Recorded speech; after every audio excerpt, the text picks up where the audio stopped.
आज मैं आपको भगवान शंकर की बड़ी ही अद्भुत शिव कथा सुनाने जा रहा हूँ, तो इसे ध्यान से जरूर सुने। अगर भगवान तुमसे इंतजार करवा रहे हैं तो तैयार रहना। वो इससे कहीं ज्यादा देने वाले हैं जितना तुमने मांगा है। जिस तरह लोग मुर्दे इंसान को कंधा देना पुण्य समझते, काश इस तरह जिंदा इंसान को सहारा देना पुण्य समझने लगे तो जिंदगी आसान हो जाएगी।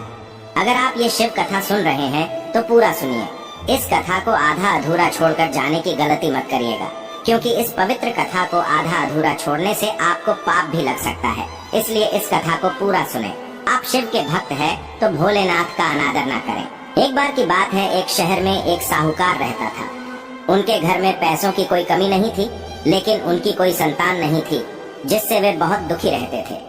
पुत्र प्राप्ति के लिए वे प्रत्येक सोमवार का व्रत रखते थे और शिव मंदिर में जाकर पूरी श्रद्धा से भगवान शिव और पार्वती जी की पूजा करते थे। उनकी भक्ति देखकर एक दिन माता पार्वती प्रसन्न हुई और उन्होंने भगवान शिव से उस साहूकार की इच्छा पूरी करने का अनुरोध किया।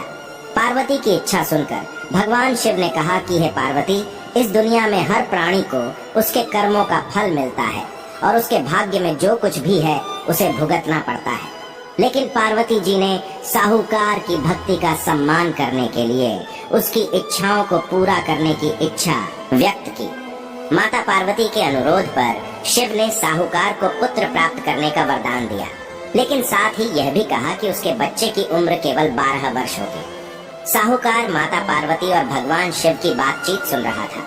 वह इससे न तो खुश था और न ही दुखी। वह पहले की तरह शिव की पूजा करता रहा। कुछ समय बाद साहूकार के एक पुत्र का जन्म हुआ। जब बालक 11 वर्ष का हुआ तो उसे पढ़ने के लिए काशी भेज दिया गया। साहूकार ने बेटे के मामा को बुलाकर ढेर सारा पैसा दिया और कहा कि वह इस बच्चे को शिक्षा प्राप्त करने के लिए काशी ले जाए और रास्ते में यज्ञ करे। जहाँ कहीं भी यज्ञ किया जाता है वहाँ ब्राह्मणों को भोजन कराकर दक्षिणा दी जाती है। इसी प्रकार दोनों चाचा भतीजे यज्ञ करके और ब्राह्मणों को दान दक्षिणा देकर काशी की ओर चले गए। रात के समय एक नगर था जहाँ नगर के राजा की पुत्री का विवाह हुआ था, लेकिन जिस राजकुमार से वह शादी करने वाली थी वह अंधी थी। राजकुमार ने इस तथ्य को छिपाने की एक योजना के बारे में सोचा कि उसके बेटे की एक आंख नहीं है। साहूकार के बेटे को देखकर उसके मन में एक विचार आया। उसने सोचा, क्यों ना इस लड़के को दूल्हा बनाकर राजकुमारी से शादी करा दी जाए।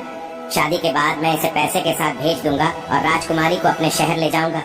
लड़के की शादी दूल्हे के कपड़े पहनकर राजकुमारी से कर दी गई, लेकिन साहूकार का बेटा ईमानदार था। उसे यह उचित नहीं लगा। मौका पाकर उसने राजकुमारी की चुन्नी के किनारे पर लिखा कि तुम्हारी शादी तो मुझसे हो गई है, लेकिन जिस राजकुमार के साथ तुम्हें भेजा जाएगा वह आंख का कान है। मैं काशी पढ़ने जा रहा हूँ। राजकुमारी ने जब चुन्नी पर लिखी बातें पढ़ी तो उसने यह बात अपने माता पिता को बताई। राजा ने अपनी बेटी को विदा नहीं किया, जिससे बारात वापस चली गई। उधर साहूकार का लड़का और उसके मामा काशी पहुँचे और वहाँ जाकर उन्होंने यज्ञ किया।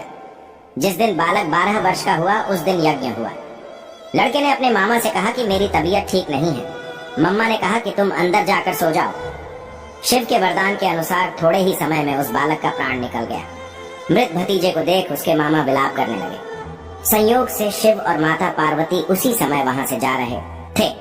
पार्वती ने भगवान से कहा, स्वामी, मैं इसके रोने की आवाज को सहन नहीं कर सकता। आपको इस व्यक्ति की पीड़ा को दूर करना चाहिए। जब शिव मृत बालक के पास गए तो उन्होंने कहा कि यह उसी साहूकार का पुत्र है जिसे मैंने 12 वर्ष की आयु का वरदान दिया था। अब इसकी उम्र हो गई है। लेकिन माता पार्वती ने कहा, हे महादेव, कृपया इस बच्चे को और उम्र दें, नहीं तो इसके माता पिता भी इसके अलग होने के कारण तड़प तड़प कर मर जाएंगे। माता पार्वती के अनुरोध पर भगवान शिव ने बालक को जीवित रहने का वरदान दिया। शिव की कृपा से बालक जीवित हो गया। लड़का अपनी पढ़ाई पूरी करने के बाद अपने मामा के साथ अपने शहर चला गया। दोनों उसी शहर पहुँचे जहाँ उनकी शादी हुई थी। उस नगर में यज्ञ का भी आयोजन किया। लड़के के ससुर ने उसे पहचान लिया और महल में ले जाकर उसकी देखभाल की और अपनी बेटी को विदा किया। यहाँ साहूकार और उसकी पत्नी भूखे प्यासे अपने बेटे का इंतजार कर रहे थे। उसने कसम खाई थी कि अगर उसे अपने बेटे की मौत की खबर मिली तो वह भी अपनी जान दे देगा, लेकिन अपने बेटे के जीवित रहने की खबर पाकर वह बहुत खुश हुआ। उसी रात भगवान शिव ने व्यापारी के सपने में आकर कहा, हे श्रेष्ठी, मैंने सोमवार का व्रत करके और व्रत कथा सुनकर प्रसन्न होकर आपके पुत्र को लंबी आयु दी है।